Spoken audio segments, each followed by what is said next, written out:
Capítulo 9. Ruth me levou à sala de estar. Aceita uma xícara de chá? A sala ainda era como sempre foi, como me lembrava que era. O tapete, as cortinas pesadas, o relógio de prata na lareira, a poltrona e o sofá azul desbotado. Eu me senti bem imediatamente. Para ser franco, eu gostaria de algo mais forte. Ruth me dirigiu um breve olhar penetrante, mas não disse nada.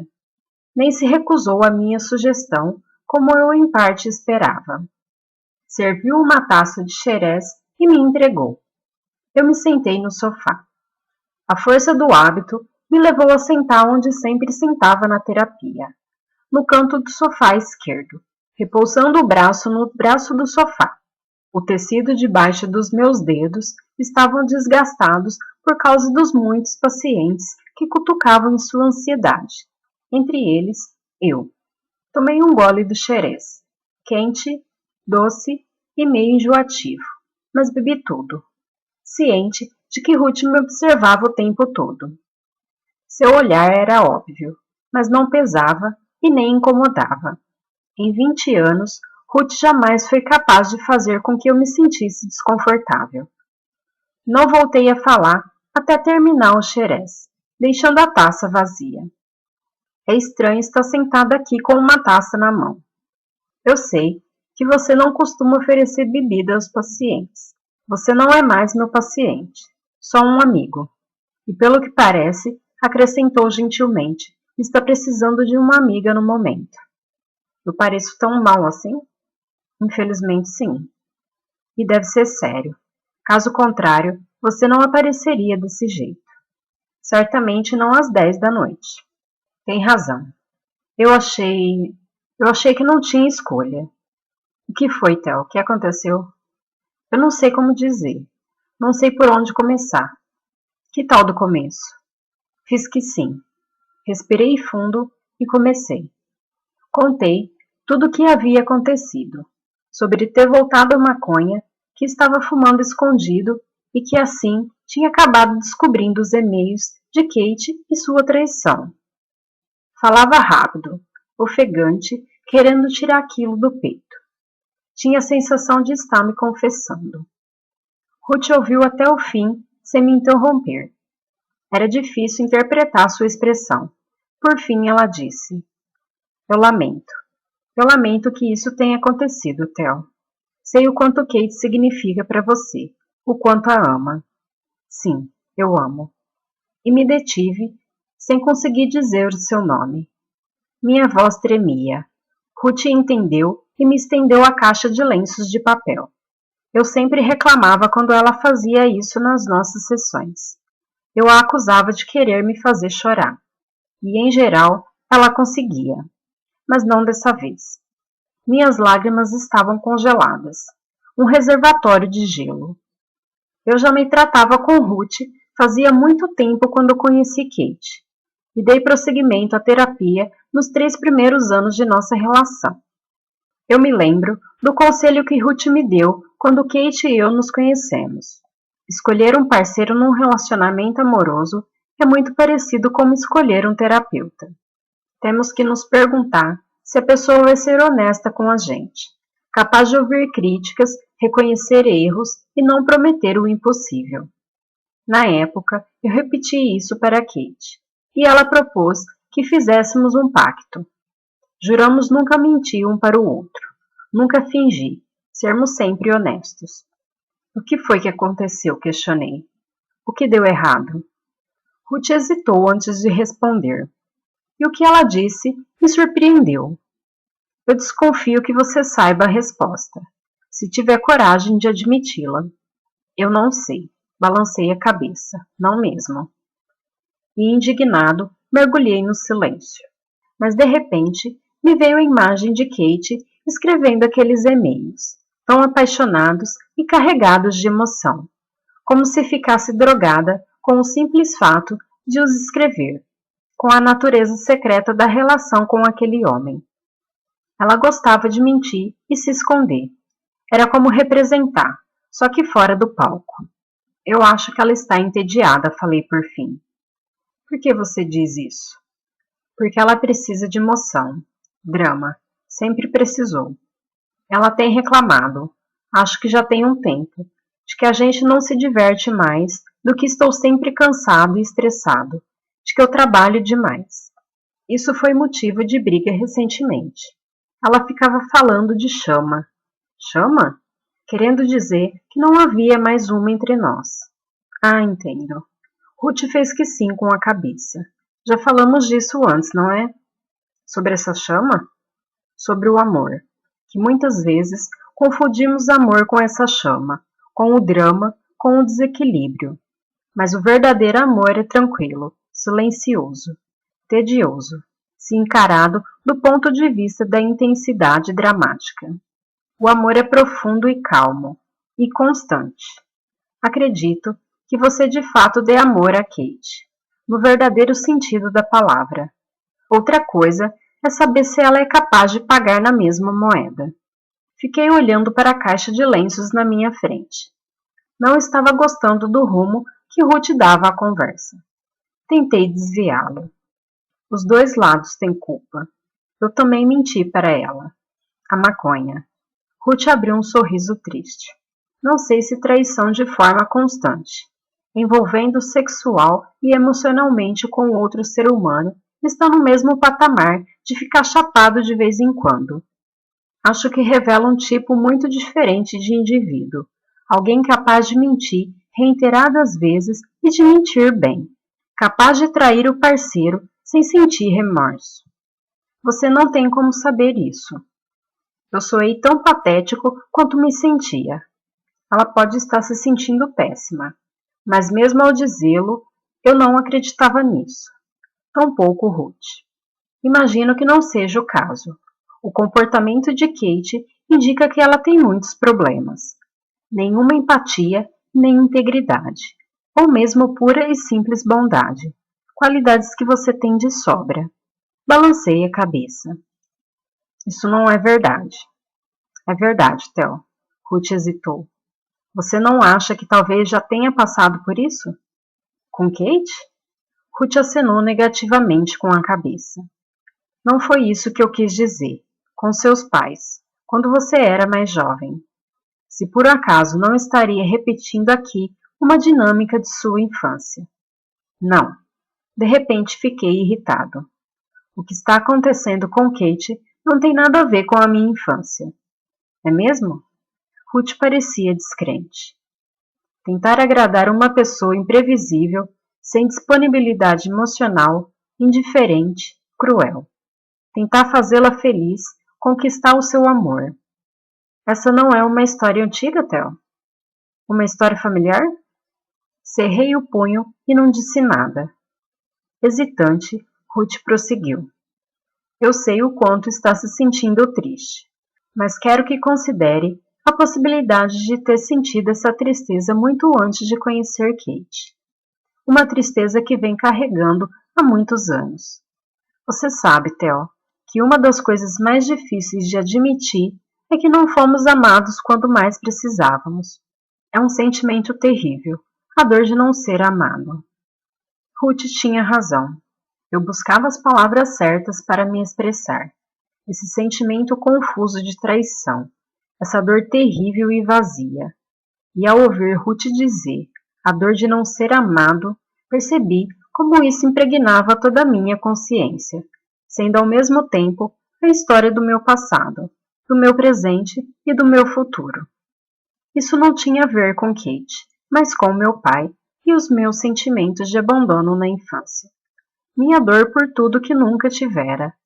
E bem lá no fundo do coração, ainda achava que jamais teria. Ruth estava dizendo que por isso eu escolhi Kate.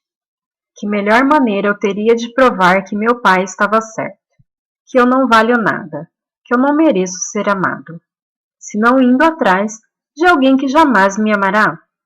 Mergulhei a cabeça nas mãos. Então tudo isso era inevitável? É isso que você está dizendo? Que eu mesmo armei tudo? Tudo está perdido? Não está perdido. Você não é mais um menino à mercê do pai. É um adulto e pode fazer escolhas.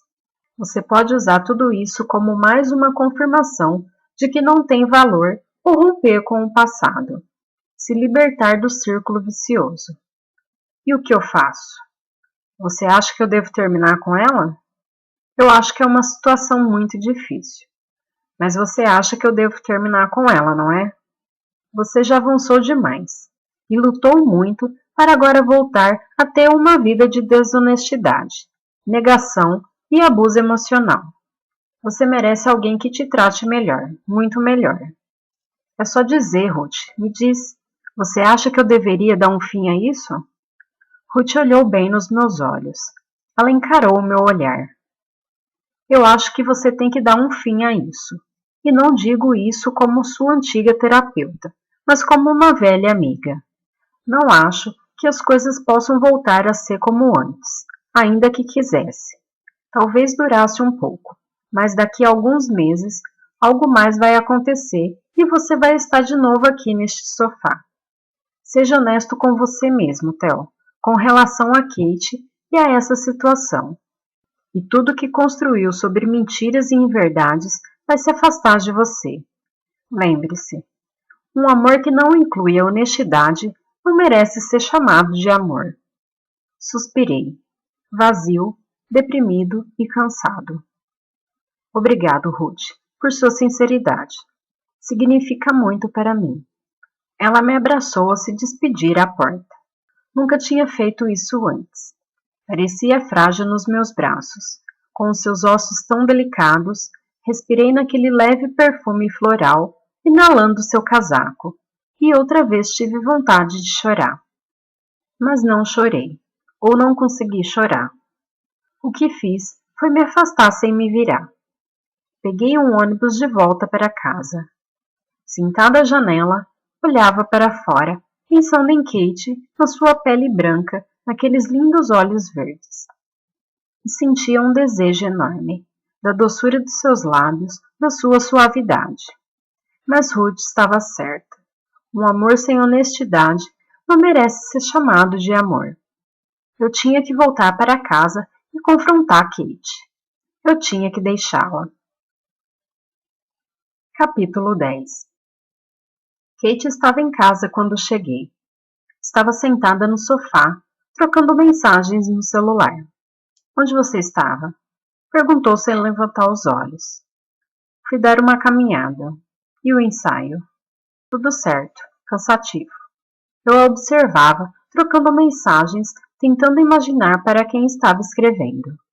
Sabia que era o meu momento de falar. Eu sei que você está tendo um caso. Quero o divórcio. Abri a boca para dizer, mas não saiu nada. Antes que eu conseguisse recuperar a minha voz, Kate se manifestou. Ela parou de digitar e deixou o telefone de lado. Theo, a gente precisa conversar. Sobre o quê? Você não tem nada para me dizer? Havia uma dureza na sua voz. Eu evitava olhar para ela, para que não lesse os meus pensamentos. Eu me sentia envergonhado e dissimulado, como se fosse eu quem tivesse cometido um pecado. E para ela, era isso mesmo. Kate estendeu o braço para trás no sofá e pegou alguma coisa. Meu coração parou. Ela segurava o potinho onde eu guardava a maconha. Eu tinha me esquecido de escondê-lo de novo no quarto desocupado depois de cortar o dedo. O que é isso? Ela o segurava na minha frente. Maconha.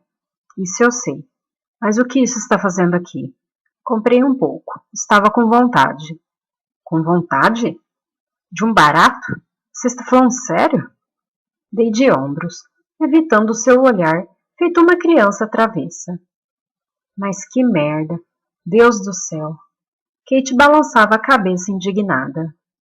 Às vezes, tenho a sensação de que não te conheço de verdade. Eu queria bater nela, saltar em cima dela e esmurrá-la, destruir a sala inteira, jogar os móveis na parede.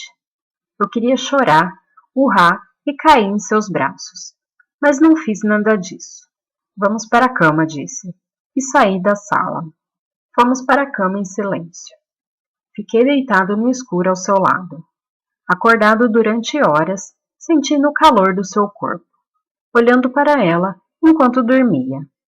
Por que você não veio até mim? Eu queria perguntar. Por que não conversou comigo? Eu sou seu melhor amigo. Bastava ter dito uma palavra, a gente podia ter superado isso. Por que você não conversou comigo? Eu estou aqui. Eu estou bem aqui. Eu queria puxá-la para perto. Queria abraçá-la, mas não conseguia. Kate se fora. A pessoa que eu tanto amava tinha desaparecido para sempre, deixando em seu lugar aquela estranha. Senti um nó na garganta. Finalmente, as lágrimas vieram, escorrendo pelo meu rosto. Em silêncio no escuro, eu chorei.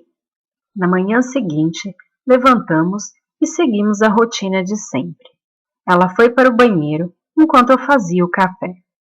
Entreguei-lhe uma xícara quando ela entrou na cozinha. Você fez uns barulhos muito estranhos durante a noite, comentou ela. Ficou falando enquanto dormia. O que eu disse? Não sei, nada. Coisa sem sentido. Provavelmente por estar tão chapado. Ela me lançou um olhar fulminante e deu uma olhada no relógio. Tenho que ir. Vou chegar tarde. Kate terminou o café e botou a xícara na pia. Me deu um beijo rápido na bochecha. O toque dos seus lábios quase me fizeram recuar. Depois que ela saiu, tomei um banho. Aumentei a temperatura até a água ficar quase escaldante. A água quente açoitava meu rosto enquanto eu chorava, queimando as lágrimas infantis de confusão. Ao me enxugar, me vi de relance no espelho. Fiquei chocado. Eu estava pálido, encolhido, 30 anos mais velhos da noite para o dia. Estava velho, exaurido. Minha juventude tinha evaporado. E ali mesmo tomei uma decisão. Me separar de Kate seria como arrancar um membro. Eu simplesmente não estava preparado para me mutilar dessa maneira. Não importava o que Ruth tinha dito. Ela não era infalível. Kate não era o meu pai. Eu não estava condenado a repetir o passado. Podia mudar o futuro. Kate e eu tínhamos sido felizes e podíamos voltar a sê-lo. Um dia, ela poderia me confessar tudo, contar tudo e eu a perdoaria. A gente superaria isso juntos. Eu não deixaria Kate ir embora. Não diria nada. Fingiria jamais ter esbarrado naqueles e-mails. Daria um jeito de esquecer. Enterraria o assunto. Eu não tinha alternativa senão seguir em frente. Eu me recusava a aceitar aquilo e entrar em colapso. Afinal, eu não era responsável apenas por mim. E os pacientes aos meus cuidados? Haviam pessoas que dependiam de mim. Eu não podia deixá-los na mão. Capítulo 11. Estou procurando Elif. Alguma ideia de onde ela esteja? Yuri me encarou com curiosidade no olhar. Algum motivo para estar atrás dela? Só para dar um alô. Quero conhecer todos os pacientes. Quero que saiba quem eu sou, que eu estou aqui.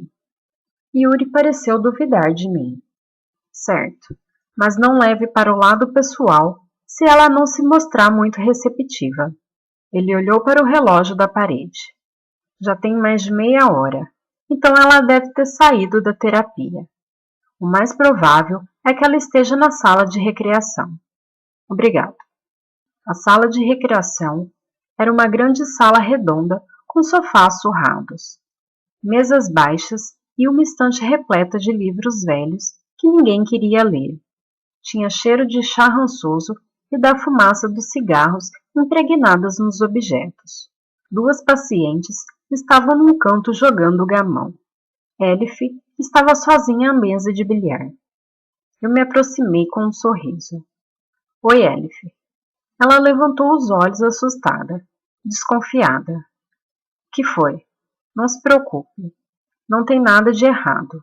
Eu só queria ter uma palavrinha com você. Você não é o meu médico. Eu já tenho um. Eu não sou médico. Sou psicoterapeuta. Elif rosnou com desdém. Também já tenho. Eu sorri, comemorando em segredo que ela fosse paciente de Indira e não minha. De perto, Elif era ainda mais intimidadora. Não era apenas a corpulência, mas a raiva entalhada naquele rosto, uma carranca permanente, o olhar sombrio, visivelmente o olhar de uma pessoa perturbada.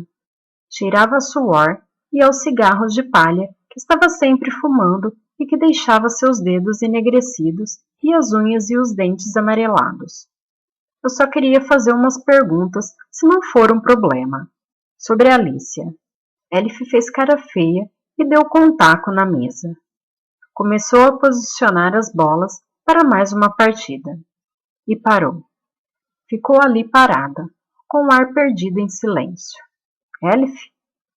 Nenhuma reação. Pela sua expressão, dava para deduzir o que havia de errado. Você está ouvindo vozes, Elif? Um olhar desconfiado. Um dar de ombros. O que elas estão dizendo? Você não está segura. Me dizendo para tomar cuidado. Entendo. Está certo. Você não me conhece. Por isso, faz sentido não confiar em mim. Por enquanto. Talvez com o tempo isso mude. Elif me olhou, como quem diz que tinha lá suas dúvidas. Indiquei com a cabeça a mesa de bilhar. Quer jogar? Não. Por quê? Ela deu de ombros. O outro taco está quebrado. Ainda não compraram um novo. Mas eu não posso usar o seu? O taco estava em cima da mesa. Fiz menção de apanhá-lo e ela pegou e tirou do meu alcance. Essa porcaria desse taco é meu. Arruma um para você. Recuei, intimidado com a virulência da reação. Ela deu uma tacada com considerável força. Observei-a jogando por um momento. E me arrisquei de novo. Eu estava me perguntando se você poderia me falar de alguma coisa que aconteceu quando a Alicia veio para o Glove. Você se lembra? Elif fez que não com a cabeça. Li na pasta dela que vocês tiveram uma discussão no refeitório. Você foi vítima de uma agressão? Sim, ela tentou me matar. Tá sabendo? Queria cortar a merda do meu pescoço. De acordo com o registro, uma enfermeira viu você sussurrando alguma coisa para Alicia antes da agressão. Eu estava me perguntando o que teria sido. Não. Elif balançava a cabeça furiosamente. Eu não disse nada. Não estou querendo dizer que você a provocou. Só estou curioso. O que foi? Eu perguntei um negócio para ela. E daí? Perguntou o quê? Perguntei se ele tinha merecido. Quem? Ele. O cara dela. Elif sorriu, embora não fosse de fato um sorriso. Estava mais para uma careta. Está se referindo ao marido dela? Eu hesitava, sem saber ao certo se havia entendido. Você perguntou a Alicia se o marido dela tinha merecido ser assassinado? Elif fez que sim e deu uma tacada. Eu perguntei como ele tinha ficado, depois que ela atirou nele, com o crânio todo estourado e o cérebro derramado. Elif riu. Senti uma forte onda de repugnância, semelhante ao sentimento que imaginava que Elif tinha provocado em Alicia. Elif fazia qualquer um sentir repulsa e ódio. Era sua patologia, exatamente como sua mãe a havia feito se sentir ainda criancinha, odiosa e repulsiva, de modo que Elif, inconscientemente, levava os outros a odiá-la, e quase sempre conseguia. E como estão as coisas agora? Você e Alice se dão bem? Ah, claro, parceiro. A gente é amigona, assim, ó. Elif riu de novo. Eu ia responder, mas senti o celular vibrando no bolso. Verifiquei, mas não reconheci o número. Preciso atender. Obrigado. Me ajudou bastante. Elif resmungou algo ininteligível e voltou ao jogo. Fui para o corredor atender o telefone. Alô? É Theo Faber? Ele mesmo. Quem está falando? Aqui é Max Berenson, retornando sua ligação. Ah, sim, como vai? Obrigado por retornar. Eu gostaria de saber se a gente pode ter uma conversa sobre Alicia. Por quê? Aconteceu alguma coisa? Tem algo de errado? Não. Quer dizer, não exatamente. Eu estou tratando dela e queria fazer algumas perguntas. quando for conveniente. E não pode ser por telefone? Eu ando meio ocupado. Preferia que fosse pessoalmente, se possível.